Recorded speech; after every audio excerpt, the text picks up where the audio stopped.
लेकिन big bang से पहले क्या था उस छोटी सी डॉट से पहले जो बस्ट हुई और हमारा ये यूनिवर्स, हम तुम सारी galaxies, planets, black holes, white holes, जो भी चीज अगर एग्जिस्ट करती है यूनिवर्स में, सब कुछ इस यूनिवर्स में आ गया। By the way, white hole को मत पकड़ लेना एक बात को बीच में से कि वो एग्जिस्ट करते हैं या नहीं, अभी उस पर भी बात करेंगे। बट ये जितना भी यूनिवर्स है, जितना भी हम सोच पा रहे हैं इसके बारे में, सब कुछ क्या एक पहले छोटी सी एक डॉट था? अगर था भी तो उससे पहले क्या था, वो सारी चीजें पे हम बात करने वाले हैं। तो क्या हाल है दोस्तों? आई होप कि तुम बढ़िया होंगे और एकदम मजा कर रहे होंगे और पढ़ाई तो बहुत ज्यादा कर रहे होंगे। Specially quantum mechanics and astronomy हम साथ मिलकर बहुत सारी पढ़ते हैं। तो इंस्टाग्राम पे मैंने अब एक रीसेंट वीडियो बनाई कि what was before big bang. आज मैं उसी को तुम्हारे साथ देखने वाला हूं, उसी को ये एक्सपेंड करने वाले हैं, उसी के और बहुत सारी चीजें सीखने वाले। वो तो एक ही मिनट में मैंने बताया था ना, आज इसको डिटेल में, और तुम्हारे जितने भी यहां पे कमेंट्स थे उनको भी रीड करने वाले हैं। ठीक है, चलो पहले वीडियो देख लेते हैं। बिग बैंग से पहले क्या तुम भी यही क्वेश्चन सोचते हो? मतलब हमारा पूरा का पूरा यूनिवर्स इंक्लूडिंग ये एम्प्टी स्पेस पहले सिर्फ एक डॉट के जितना था। पूरा यूनिवर्स एक डॉट जितना, जिसकी डेंसिटी इनफाइनाइट हो। बट कैसे हो सकता है सारा का सारा यूनिवर्स इस छोटी सी डॉट के अंदर?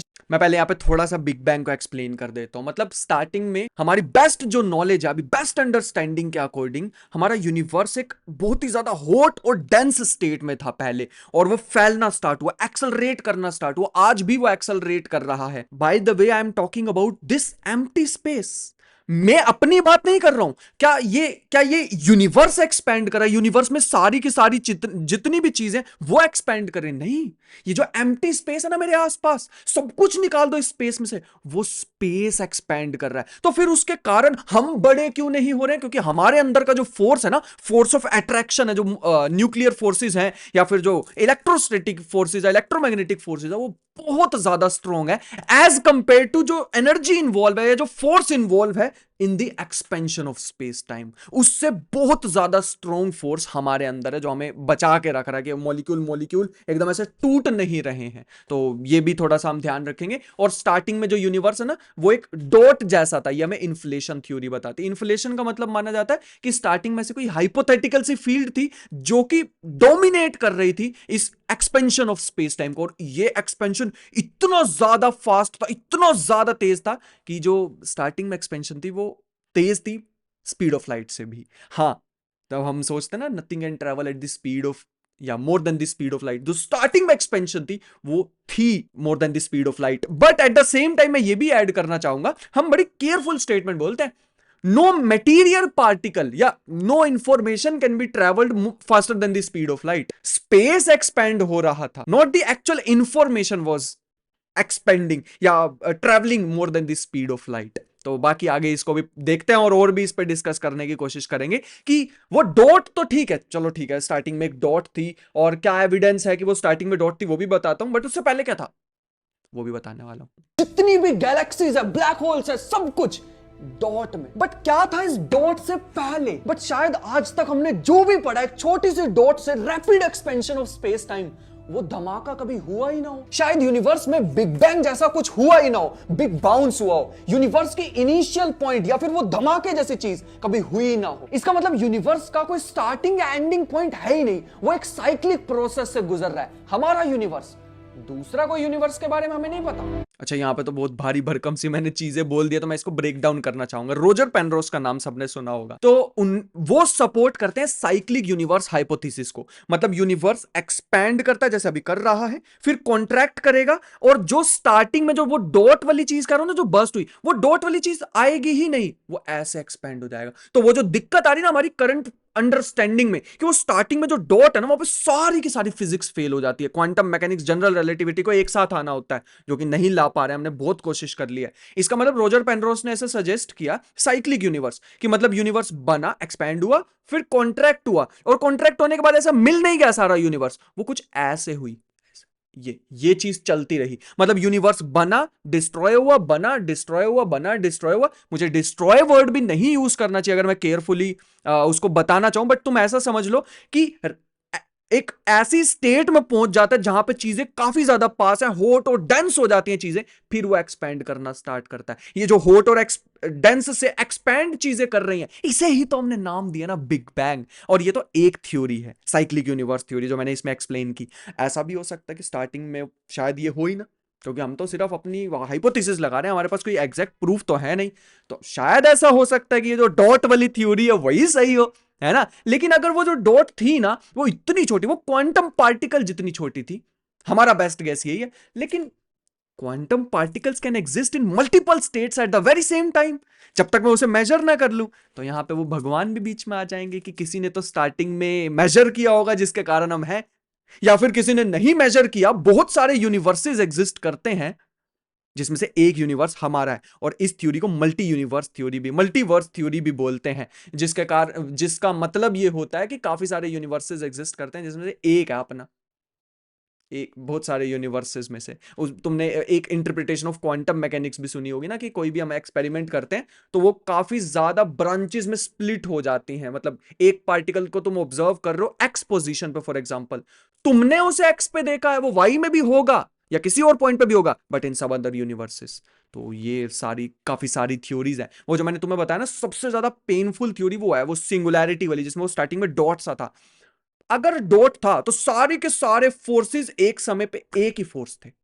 मतलब वो सारे के सारे फोर्सेस स्टार्टिंग में शायद एग्जिस्ट नहीं करते थे। जब वो यूनिवर्स एक्सपैंड हुआ ना, फिर ये चार टाइप के फोर्सेस हमें देखने को मिले: ग्रेविटेशनल फोर्स, इलेक्ट्रोमैग्नेटिक फोर्स, और weak nuclear force, strong nuclear force. वो उस एक्सपेंशन में धीरे धीरे समय के साथ बनने स्टार्ट हुए, जैसे जैसे पार्टिकल्स फॉर्म होने स्टार्ट हुए। तो ये बड़ी खतरनाक सी मेरे को बात, तो कुछ ऐसी फॉर्मेशन रही होगी, मतलब कैसे एक्सपैंड करा और सारी चीजें बनती गई और हम यहाँ पे आ गए। तो यही कितना ज्यादा वियर्ड सा है ना यार। मतलब अपनी एग्जिस्टेंस पे एक बार को ऐसा शक होने लग जाता है कि भाई हम कैसे बन गए यार। वो एक छोटी सी डॉट से इतने 13.8 बिलियन ईयर्स तक वो स्पेस, मतलब जितनी भी चीजें वो एक्सपैंड होती होती मिलती हुई, सारा जितनी भी डिफरेंट प्रोसेसेस थी वो होती होती, और आज हम यहाँ पे हैं। मतलब लगभग कितने 3.6 बिलियन या 3.8 बिलियन साल पहले हम फर्स्ट वो डीएनए की फॉर्मेशन हुई, और उसके बाद हम यहाँ पे आ भी गए 13.8 बिलियन साल बाद। बड़ी ज्यादा दिमाग घुमाने वाली बातें होती हैं ये, बट अब समय आ चुका है जब हम अपना इसको एक्सप्लोर करने वाले हैं। जो तुम्हारे कमेंट्स थे इतने प्रीशियस, उसको देखने वाले हैं। तो एक एक करके उसको मैं आंसर करने की कोशिश करता हूं। तो बिग बैंग से पहले मैं था, बिलीव मी। हाँ, इसका तो मैंने ही रिप्लाई किया था। हाँ, बिग बैंग से पहले मैं था, बिल्कुल सही कह रहे हो। हम तो भाई साहब 3.8 बिलियन साल पहले ही नहीं थे। मतलब तुम सोच के देखोगे कि ये इसी को ही मैं एंकर बना के यूज करना चाहूंगा, आगे अपनी बात रखना चाहूंगा, कि यहाँ पे फिर वो कॉन्सेप्ट आ जाता ना गॉड का, कि शायद उससे पहले भगवान थे जिनके कारण ये बिग बैंग हुआ, या जितनी भी थ्योरीज हैं, जितने भी हम सोचते हैं वो साइक्लिक यूनिवर्स है कि एक यूनिवर्स बनता है डिस्ट्रॉय होता है, बनता है डिस्ट्रॉय होता है, वो सारी चीजें फिर यहाँ पे गॉड का कॉन्सेप्ट आ जाता है। मैं देखो बिल्कुल खिलाफ नहीं हूं, जो भी बिलीव करते हैं गॉड में बहुत अच्छी बात है, जो नहीं बिलीव करते बहुत अच्छी बात है। भाई मैं एकदम बीच में न्यूट्रल होकर खड़ा होना चाहूंगा, क्योंकि ये बहुत खतरनाक डिबेट है।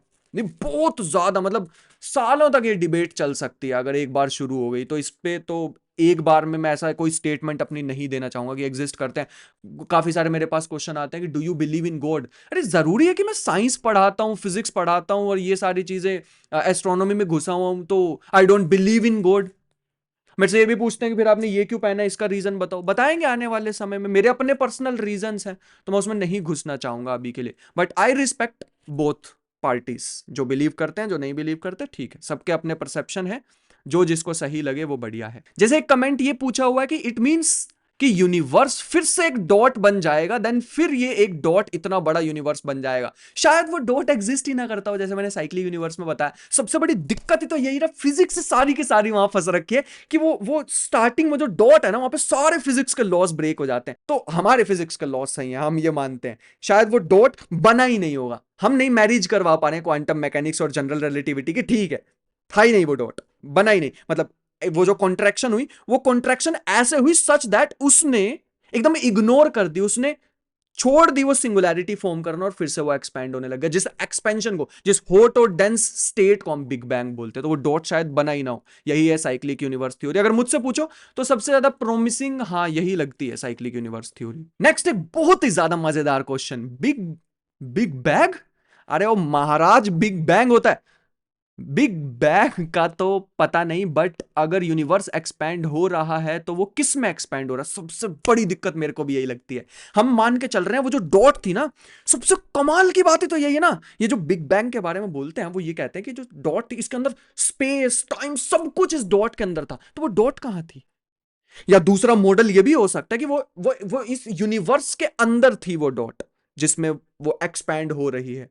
तो ये तो बड़ी कंफ्यूजिंग सी थिंग है ना, कि या तो तुम बोल रहे हो कि सारा का सारा यूनिवर्स इसके अंदर था, इवन दिस एम्प्टी स्पेस, ये एम्प्टी स्पेस भी उस डॉट में से आया है। कमाल की बात है यार, मतलब वो जो सिंगुलैरिटी वाली चीज है ना, वो जो स्टार्टिंग में डॉट्स होती हैं, या जो ब्लैक होल के अंदर भी सिंगुलैरिटी होती है, वो मतलब बहुत दिमाग घुमाते हैं। वट इफ हम पहले से मर चुके हैं और ये हमारा इल्यूजन है? अरे भाई साहब, तुम तो एग्जिस्टेंशियल क्राइसिस दोगे, मतलब वैसे ही जीने का मन नहीं होता कभी कभी, और ऊपर से ऐसे थॉट्स। मतलब ऐसा भी तो हो सकता है ना कि अभी हम जो भी कर रहे हैं वो शायद किसी का सपना है। May be it's true, may be not. कितनी सारी हाइपोथेसिस है। साइक्लिक यूनिवर्स भी तो एक मॉडल है ना, शायद ये भी हो सकता है कि हम एक सपने में हैं, वो एग्जिस्ट कर रहे हैं एज अ कैरेक्टर हम लोग। नेक्स्ट रुद्र बोलते हैं कि what's the purpose of being here, from where the exploding dot come. ये काम मेरे ख्याल से फिलोसोफर्स का होता है, मतलब जो ज्यादा दिमाग लगाने वाली चीजें होती है ना, वो हम फिलोसोफर्स को मतलब सौंप देते हैं कि भाई इसके बारे में तुम सोचो। हम वो चीजें जहां पे हमारे फिजिक्स का लॉज अभी तक हमने जितने भी डिस्कवर किए या ढूंढे हैं, वो सारे के सारे हम अप्लाई करने की कोशिश करते हैं डिफरेंट सिचुएशन में। एटलीस्ट हमारा तो ये काम होता है, जितने भी फिजिक्स वाले होते हैं। मैं क्योंकि क्वांटम कंप्यूटिंग पे वर्क कर रहा हूं, तो मैं उन लॉज का यूज करता हूं जिससे मेरे को एक प्रैक्टिकल एप्लीकेशन दिख जाए। जो बिल्कुल न्यू चीज है कि बिग बैंग से पहले क्या था और बिग बैंग के समय पे एग्जैक्ट सिचुएशन क्या थी, वो फिलोसोफर्स के काम होते हैं, वो थिंकिंग प्रोसेस होती है। फिर वो थिंकिंग से हम डिफरेंट मॉडल्स रेडी करते हैं, फिर उसमें मैथमेटिक्स को घुसाते हैं, फिर देखते हैं कि ये टेस्टेबल है या नहीं। बाय द वे, जैसे मैं अभी इन्फ्लेशन थ्योरी के बारे में बता रहा था, क्यों ये एलन गुथ ने सबसे पहले इंट्रोड्यूस की थी इन्फ्लेशन थ्योरी। उन्होंने कहा था कि rapid expansion of space time, जैसे मैंने अभी तुम्हें बताया ना कि मोर than the speed of light space expand हो रहा था। तो हम ना अलग अलग जगह पे देखते हैं, अलग अलग पॉइंट पे देखते हैं, तो हमें दिखता है कि सेम ही टेम्परेचर हमें दिखाई देता है अगर हम किसी एक रैंडम डायरेक्शन में देखें और दूसरी डायरेक्शन में देखें। इसका मतलब तो यही हो सकता है कि शायद ये सारी की सारी चीजें जितना भी, सिर्फ मैं टेम्परेचर बोल रहा हूं, बट और भी काफी सारे पैटर्न्स हम ऐसे नोट करते हैं। जैसे अभी 2018 में ही प्लैंक सैटेलाइट है, उसने काफी सारे पैटर्न्स ऑब्जर्व किए और हमें पता लगा कि डिफरेंट डायरेक्शन में हमें सेम ही प्रॉपर्टीज देखने को मिल रही हैं। शायद ये सारी की सारी चीजें, ये एविडेंस था, शायद सारी की सारी चीजें पहले एक एक ही जगह पे थी, तभी ये अलग अलग डायरेक्शन में हमें सिमिट्री देखने को मिल रही है, जो कि सपोर्ट कर रही थी ये इन्फ्लेशन थ्योरी को। एंड नेक्स्ट है सेटी नाइट की तरफ से, भैया की यूनिवर्स तो वीना भाभी। अरे भाई साहब, एक तो मैंने एक कैरेक्टर बनाया, मुझसे ज्यादा फेमस तुमने वीना को कर दिया है। मतलब मेरे को तो ऐसा लगता है कि अगर मल्टीवर्स थ्योरी सही होगी, हर यूनिवर्स में रिजेक्ट हुआ होऊंगा मैं। या फिर मैं ये सोच के थोड़ा सा खुश हो जाता हूँ कि शायद इसी यूनिवर्स में रिजेक्ट हुआ हूँ, बाकी में मेरे को एक्सेप्ट कर लिया होगा, हमारी शादी हो गई होगी अभी तक, या हर यूनिवर्स में भी रिजेक्ट हो गया होगा। किस्मत तो ज्यादा ही खराब है वैसे इस चक्कर में। बट हम आगे बढ़ते हैं, इससे पहले कि मैं रो दूं। Bro, are we living in simulation? हाँ, ये भी एक थ्योरी है, शायद हम एक सिमुलेशन में जी रहे हो। इस पे मैं बहुत ही ज्यादा डिटेल में बनाने वाला हूं, एक वीडियो आने वाली, तो मैं इसको अभी डिटेल में आंसर नहीं करने वाला, पक्का कह रहा हूं। नेक्स्ट वीडियो इसी पे ही आने वाली है। मैं शॉर्ट जैसे मैं बनाऊंगा एक वीडियो, उसको एक्सप्लेन करूंगा, तो इसमें और भी ज्यादा हम बात करने वाले हैं कि हम सिमुलेशन के अंदर है या नहीं। देखो, मेरे को तो मतलब सबसे ज्यादा इंटरेस्ट तभी आया था क्वांटम कंप्यूटिंग में, जब मैंने ये बात सुनी थी कि हम एक सिमुलेशन के अंदर जी रहे हैं। मतलब कितना कूल कॉन्सेप्ट है यार। क्वांटम कंप्यूटर्स जो होते हैं उसमें एक्चुअल क्वांटम पार्टिकल्स को हम यूज कर रहे हैं to simulate things around us. मतलब एक्चुअल किसी क्वांटम सिस्टम को सिमुलेट करने के लिए हमें क्वांटम पार्टिकल्स की ही जरूरत पड़ती है। कितना कमाल का आइडिया। तुम 1 मिनट वीडियो पॉज करके सोचो, अगर मुझे इलेक्ट्रॉन को सिमुलेट करना, मुझे जरूरत पड़ेगी इलेक्ट्रॉन की ही।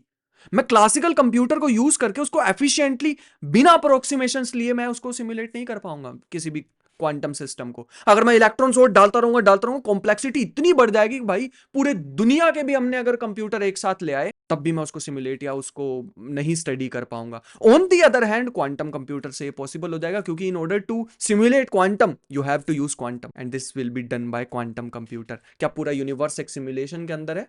May be.